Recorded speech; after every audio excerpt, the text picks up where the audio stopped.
오늘은 사순절 둘째 주일이자 특별히 1919년 3월 1일 우리 민족의 거대한 3.1절 독립운동을 107주년을 맞는 아주 뜻깊은 날이기도 합니다. 오늘 우리는 하나님 앞에 예배 드리면서 이 나라의 민족 한반도 역사와 함께하고 숨을 쉬고 살아온 우리 신앙의 선조들의 발자취를 다시금 살펴보면서 우리 기독교가 이 나라 이 민족 역사에 어떤 자리매김과 존재인지를 다시금 확인하면서 21세기를 살아가는 오늘 우리 모든 그리스도인의 삶이 어떠해야 하는지 하나님 말씀을 통해 확인하고 다시 은혜를 나누려고 합니다.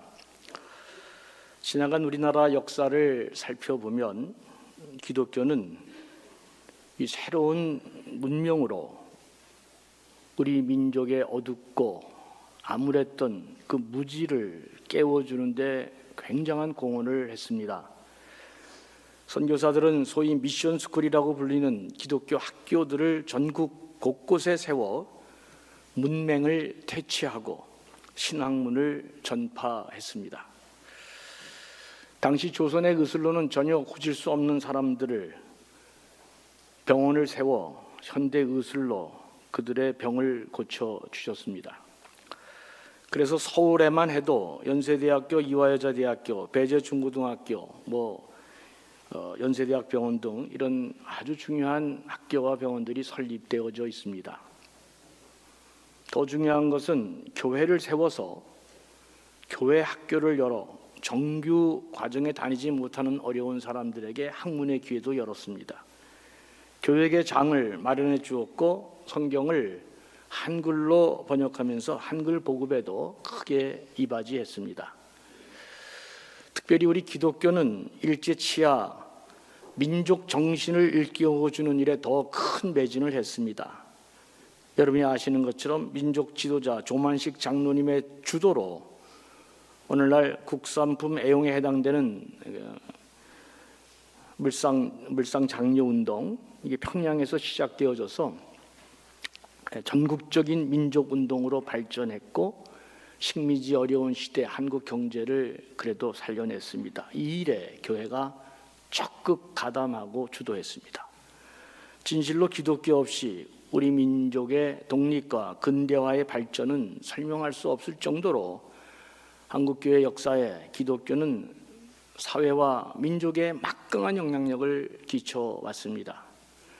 특별히 3.1운동은 기독교가 이 민족 역사에 아주 공헌한 대표적인 사건입니다. 3.1운동은 일제강점기 하에 기독교인과 교회가 핵심 주체가 되어서 민족 독립운동을 주도했고 이 일로 인해서 기독교인들은 집중 탄압 대상이 되었습니다. 우리가 잘 알고 있는 민족 대표 33인 가운데 절반인 16명이 기독교인이었다는 사실이 이 사실을 잘 드러내주고 있습니다. 특별히 그 16인 가운데는 1907년 평양 대부흥운동의 핵심이었던 길선주 목사님이 들어가 있습니다. 당시 기독교를 대표하는 대단한 어른이신데 거기 33인의 대표에 들어가서 얼마나 성경적인 영향을 끼쳤을까 상상이 됩니다. 또 평양 장대은 교회 장로님이었던 오산학교 교장 남강 이승훈 장로님도 그곳에 있었습니다. 이분은 독립운동가 이전에 훌륭한 교육자였습니다. 그러니 얼마나 한국 이 사회에 영향을 끼쳤는지 가히 짐작이 됩니다. 특별히 서울 탁골공원에서 독립선언문을 실제로 낭독했던 인물은 해주교회 정재용 전도사였습니다. 뿐만 아니라 3.1운동 가장 상징적인 인물인 이 유관순 열사, 이 유관순 열사는 당시 선교사 아펜젤러 부인에 의해서 세워진 이화학당의 기도 학생이죠. 3.1운동에 앞장섰던 우리 민족의 아주 중요한 사람입니다. 다 기독교인들입니다. 나라와 민족을 위해 헌신한 교회와 성도의 희생은 이루 말할 수 없습니다. 3.1운동의 실질적인 조직망은 진짜 교회 그리고 기독교 학교, YMCA, 제가 조사해 보니까 그런 단체밖에 없었습니다. 그러니까 교회는 당시 독립운동의 핵심 인프라, 가장 중요한 기반 공동체라고 말할 수 있습니다. 그래서 수많은 교회가 일제에 의해서 불탔고 수많은 기독교인들이 학살을 당했습니다. 그중에 우리가 너무나 잘 알고 있는 제합리교회 학살 사건은 이게 우리나라뿐만 아니라 세계적으로도 유명합니다. 일제에 항거했다고 일본 헌병들은 경기도 화성군 제합리에 있는 제합리교회 안에 성도들을 다 모아놓고 밖에서 문을 걸어 잠그고 그리고 석유를 뿌려 교회에 불을 질러버렸습니다. 너무나 놀란 교인들이 살려고 창문 밖으로 빠져나오는 자들을 이들은 총으로 쏘고 칼로 찔러 죽였습니다. 잔악무도한 살인 사건이 이 제합리교회에 일어난 것입니다. 잔혹한 고통과 피해를 당했습니다. 그리고 이 사건은 선교사들을 통해 국제사회에 알려지면서 일본의 만행이 폭로되는 결정적인 계기가 된 사건이기도 합니다. 사랑하는 교우 여러분, 하나님은 그 누구도 알지도 못하는 미개한 나라 이 조선에 선교사들을 보내주셨습니다. 이로 인해 복음을 처음 알게 된 조선이라고 하는 나라, 이런 나라가 3.1운동 당시 전체 국민의 1%도 채 안 되는 20만 명의 기독교인들이 이 나라의 민족과 역사를 위해 앞장서 주도했던 그 놀라운 운동이 바로 3.1운동입니다. 실로 기독교가 아니면 3.1운동은 불가능했다 말할 정도로 기독교의 역할이 컸습니다. 한번 생각을 해보시죠. 나라를 빼앗기고 일본이 다 점령하고 10년이 지나서 군과 경찰 뭐 말할 것도 없죠. 학교나 무슨 행정조직, 신문, 방송 다 일본이 장악하고 있어서 그런 상황에서 어떠한 것도 움직일 수 없습니다. 서울에서 혹시 만세운동이 일어났다 할지라도 전국으로 퍼져나가는 정말 이런 것이 불가능할 때 하나 남은 유일한 소통의 통로가 있다면 그것은 교회 연락망이었습니다. 이 교회 조직, 이 교회 이제 구역 이런 것들이 얼마나 중요한 것인가 생각해 볼 수 있습니다. 서울에서 전국 각 지역의 교회로 비밀리에 만세운동 지지와 독립선언문이 전달된 것입니다.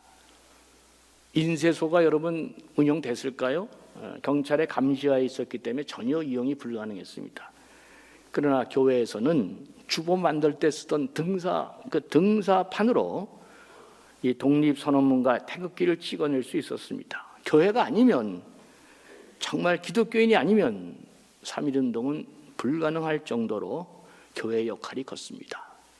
전국으로 이 운동이 전개됐습니다. 제가 설교를 준비하면서 조사하는 기간 중에 우리나라 대한민국의 국민들이 모였던 최대의 모였던 인원이 여러분 다 아는 그 축구 올림픽 경기였습니다. 그게 우리나라에 가장 많이 모였던 대한민국. 그런데 그 축구 경기에 동원된 인원이 상대가 안 되는 운동이 딱 하나 있는데 그게 뭐죠? 3.1운동입니다. 우리나라의 독보적인 전 국민이 움직였던 유일한 운동이 바로 이 3.1운동입니다. 이 운동을 교회가 주도한 것입니다. 그렇기 때문에 3월에서 5월 말까지 3.1운동의 피해는 기독교에 집중될 수밖에 없었습니다.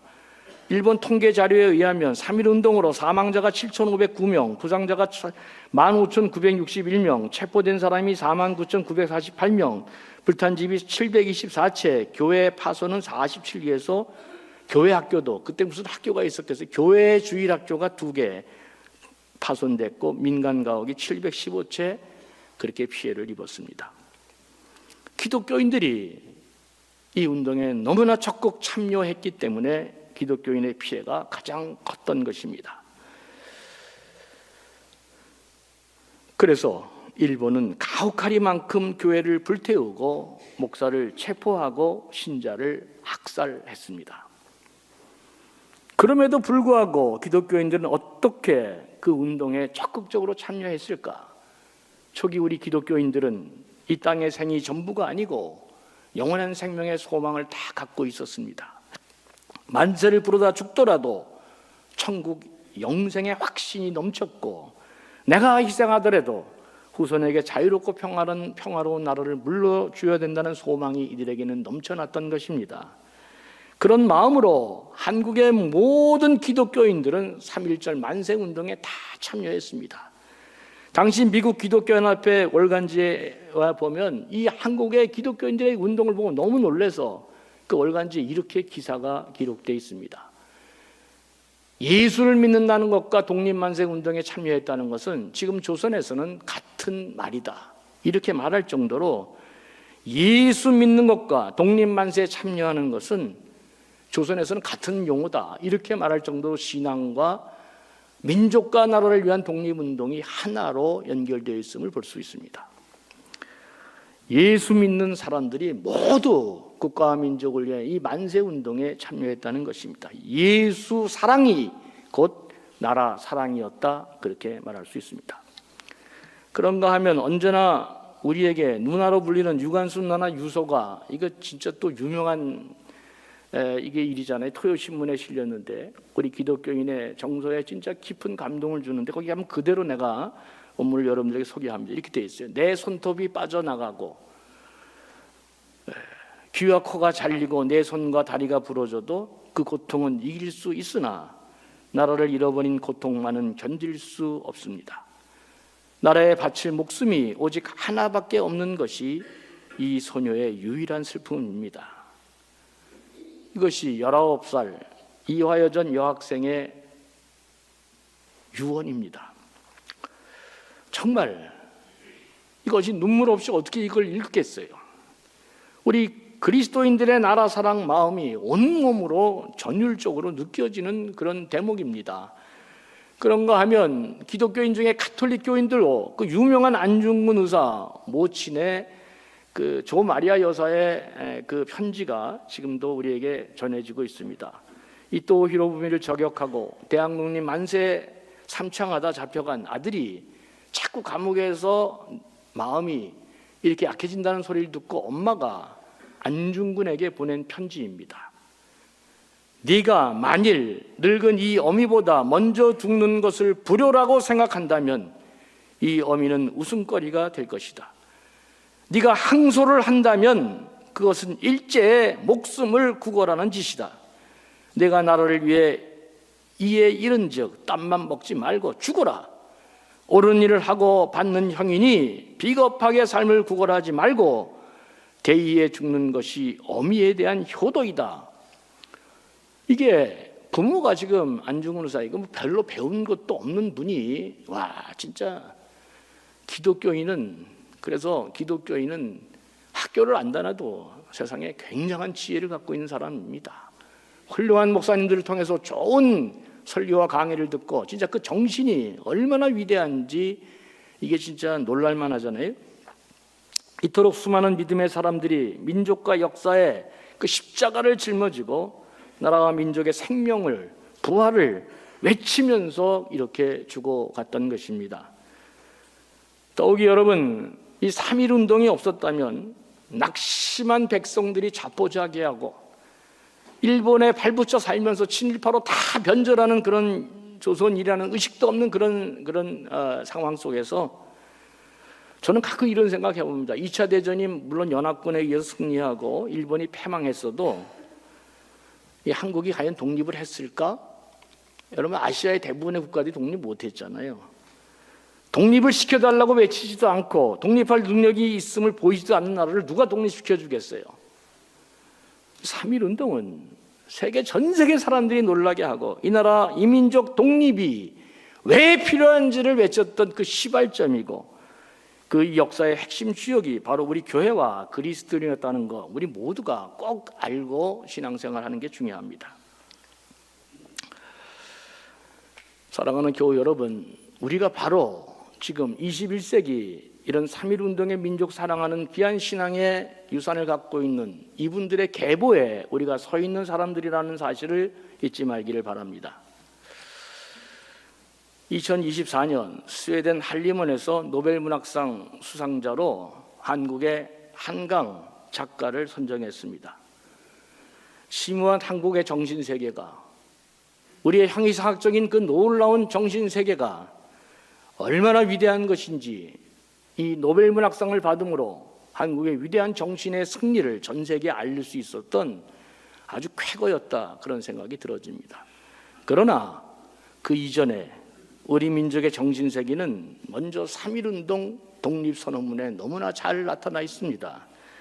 3.1절 독립선언문은 문학적으로도 너무나 격조가 높은 언어로 표현된 정말 우리의 순간 정신세계를 잘 표현해 준 명문이다, 그렇게 말할 수 있습니다. 그래서 지금도 우리 중학교 교과서에 이 3.1절 독립선언문이 교과서에 실려 있어요. 어린아이들부터 이 위대한 정신을 배워서 이 화려한 언어와 문장을 우리나라의 정신세계가 어떠한 건지를 보여주는 정말 그런 귀감으로 교육시키고 있잖아요.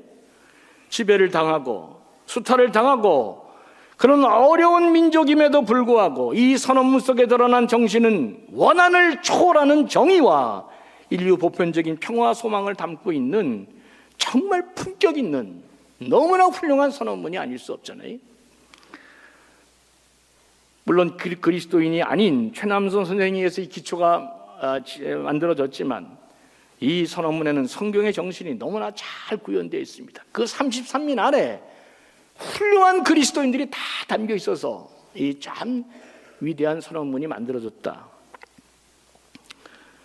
3.1 독립선언문은 자유를 향한 외침이었고, 그래서 우리가 독립한 것입니다, 여러분.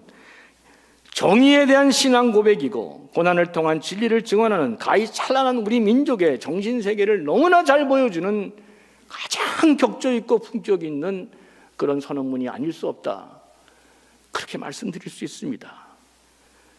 그러니까 기독교와 우리 민족의 역사를 살펴보면 진실로 예수 믿는 우리 모두는 반드시 나라를 사랑하는 애국자가 되어야 한다. 왜냐하면 성경의 위대한 신앙의 인물들이나 우리 민족의 신앙의 선조들은 모두 다 한결같이 나라를 사랑하는 애국자들이었기 때문에 그렇습니다. 예수 그리스도 믿고 신앙인인데 애국자가 아니다, 이건 참으로 설명하기 어려운 말입니다. 이제 우리는 일제강점기를 지나고 6.25를 지나 새마을 운동으로 상징하는 경제 부흥 시대를 지나고 산업화 민주화를 거쳐서 지금 초정부화 시대, AI 시대로 접어들었습니다.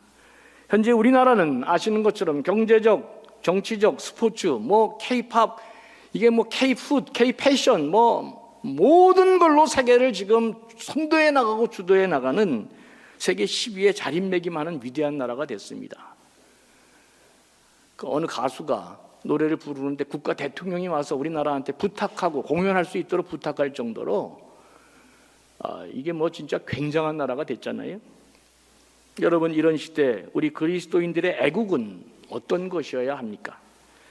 불굴의 의지로 나라를 사랑했던 3.1 운동의 정신을 계승하여 오늘 21세기 지금 현재를 살아가는 우리들의 삶은, 우리들의 애국은 무엇으로 나타나야 하는 것입니까? 일제강점기 때는 민족의 독립을 부르짖었던 것이 애국이었습니다. 6.25 때는 총과 칼을 들고 싸웠던 것이 애국이었습니다. 가난한 경제를 일으키기 위해서는, 경제 부흥을 위해 세계 어느 곳에 갈려서도 열심히 몸부림치고 땀 흘려 일했던 것이 애국이었습니다.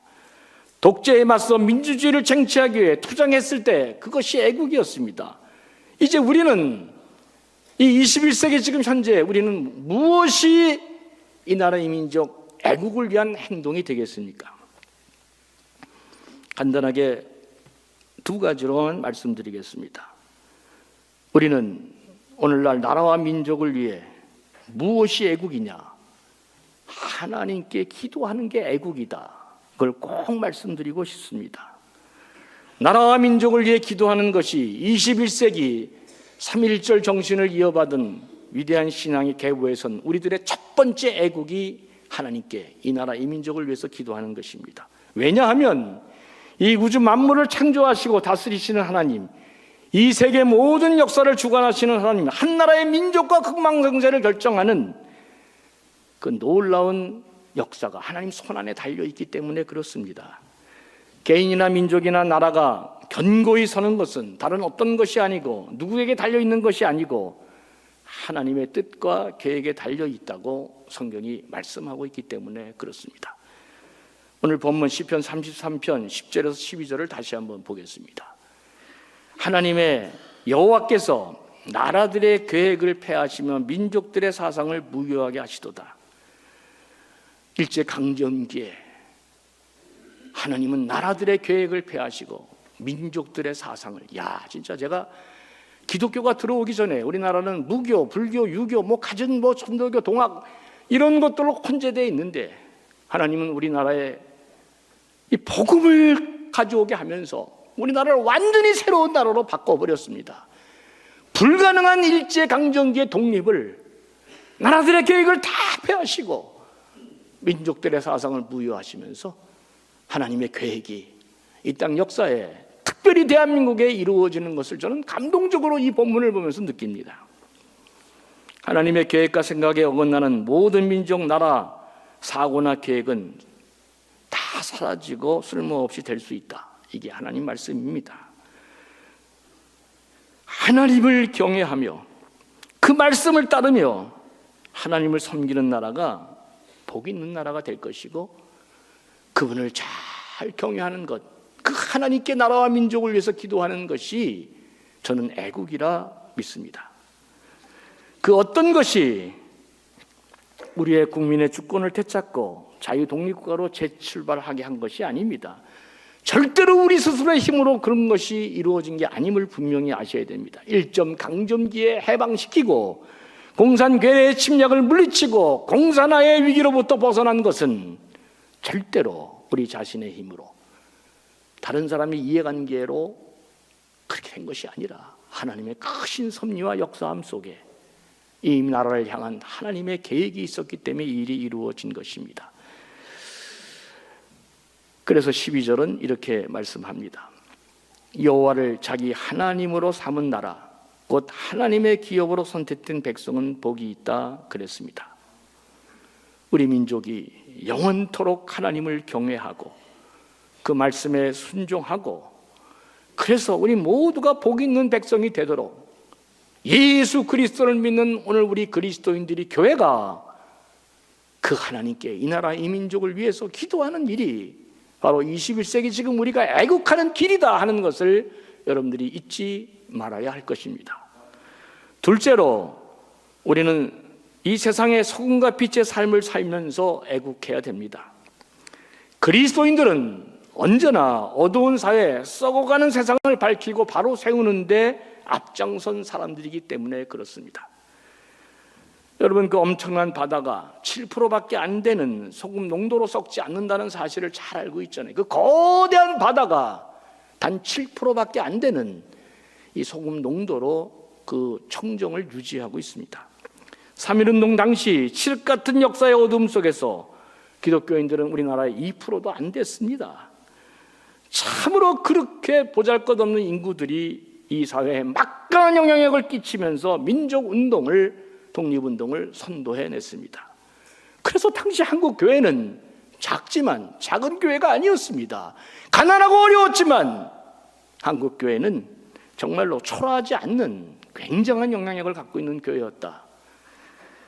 왜냐하면 세상을 변화시키는 누룩이었고 세상의 빛과 같이 성과 같은 존재가 바로 우리 그리스도인이고 교회였기 때문에 교회는 언제나 이 역사 속에 희망의 등대여 우리의 나침판이었음을 확인하게 됩니다. 오늘 우리가 읽은 마태복음 13장 16절에 보면 예수 그리스도를 따르는 자들이 어떤 존재인지 주님이 그렇게 말씀하십니다. 너희가 세상의 소금이다. 너희가 세상의 빛이다. 옛날이나 지금이나 이 소금과 빛은 세상에 없어서는 안 되는 너무나 귀중한 물질입니다. 너희가 세상의 소금이다, 너희가 세상의 빛이라고 하는 말은 너희가 세상에 맛을 내고 세상을 밝히기 위해서 꼭 필요한 존재라는 것을, 우리가 그렇게 존귀한 자라는 것을 주님이 그렇게 말씀하고 있는 것입니다. 그런데 여기서 우리가 주목해야 될 것이 있습니다. 3.1절 기념 예배를 드리면서 꼭 우리가 예민하게 봐야 될 언어가 있습니다. 우리는 소금과 빛에만 신경 쓰기 쉬운데 정말로 중요한 것은 소금과 빛을 수식하는 이 세상의라는 단어가 더 중요합니다. 여러분, 소금 대신에 다른 것들을 끼워 넣을 수도 있습니다. 빛 대신에 다른 것들을 끼워 넣을 수 있습니다. 그러나 절대로 다른 것을 끼워 넣을 수 없는 단어가 뭐냐? 그것이 세상에라는 단어입니다. 그러니까 우리 그리스도인들은 소금 그냥 되고 빛 되면 되는 게 아니라 반드시 세상에 대해서 소금이 되고 세상에 대해서 빛이 되어야 한다. 이 세상의라는 단어가 오늘 3.1절 기념 예배를 드리면서 다시 우리가 획득해야 될 중요한 단어인 것입니다. 그러니까 예수님은 우리 그리스도인들은 세상과의 관계에서 어떤 존재이고 그 무엇인가를 말씀하고 있는 것입니다. 우리의 존재감은 교회 안에서만 끝나면 안 되고 반드시 이 세상 속에서 우리의 존재감이 드러나야 된다. 지금 이 이야기를 하고 있는 것입니다. 3.1운동 당시 우리 기독교가 대한민국 전체를 주도했듯이 오늘 우리 그리스도인들이 한국을 뒤집어 엎으려면 우리는 세상에서 존재감이 드러나는 참된 그리스도인이 되어야 한다. 주님이 그렇게 말씀하고 있는 것처럼 보입니다. 마태복음 5장 16절은 그래서 결론이 이렇게 끝납니다. 이같이 너희 빛이 사람에게 비치게 하여 그들로 너희 착한 행실을 보고 하늘에 계신 너희 아버지께 영광을 돌리게 하라 했습니다. 세상은 바로 우리 이웃일 수도 있고, 세상은 우리 지역사회일 수도 있고, 세상은 우리 부산일 수도 있고, 세상은 우리나라 이민족이 나라일 수 있고, 세상은 세계 열방일 수도 있습니다. 우리 그리스도인들은 세상에 대해서 이 빛과 소금이라는 것은 한마디로 말하면 착한 행실로 하나님의 영광을 드러내는 존재가 되어야 한다. 그렇게 말씀하고 있습니다. 지난 주일날 우리 교회 문경희 집사님이 이게 귀한 상을 받았습니다. 조금 있다가 제가 또 시상식도 하겠지만 참 자랑스럽고 좋았습니다. 저는 우리 교회 모든 교인들이 자기가 처해 있는 그 일터, 시장, 직장, 어느 공동체에 있는지 간에 착한 행실로 하나님 앞에 영광을 드러내는 존재가 될 때, 이것이 바로 21세기 우리 그리스도인들이 3.1 정신의 계보를 이어 애국하는 중요한 길이다. 다른 거 큰 거 자꾸 얘기하지 말고 우리가 할 수 있는 그런 조그마한 일들을 잔잔히 감당해낼 때, 이것이 21세기 우리 그리스도인들과 교회가 애국하는 길임을 잊지 말기를 바랍니다. 오늘 3.1절 기념 예배를 드리면서 우리 21세기 그리스도인들이 또 교회가 이 나라의 민족, 이 역사에 공헌하는 삶이 무엇인지, 우리가 어떤 계보에 있는 사람인지를 다시금 생각하면서 위로는 우리를 섭리하시고 주관하시는 하나님께 이 나라의 민족을 하나님 축복해 달라고 간구하고 기도하는 자들이 되어야 될 것이고, 땅으로는 소금과 빛과 같은 착한 행실로 우리의 존재를 드러내면서 이 나라의 민족에게 애국하고 우리 모두가 하나님 나라를 이루어가는 영광된 그런 존재들이 되어야, 그것이 오늘 21세기 하나님께서 3.1절을 맞으면서 우리에게 주시는 말씀이다. 저는 그렇게 확신하면서 이런 귀한 존귀한 백성들이 다 되시기를 주의 이름으로 간절히 축원합니다.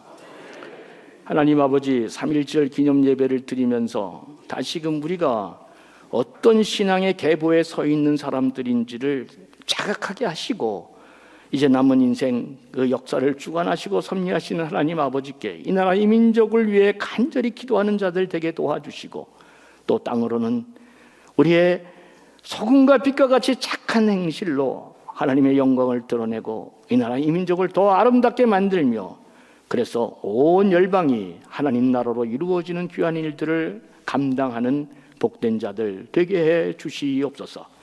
감사하며 예수님의 이름으로 간절히 축복하며 기도합니다. 아멘.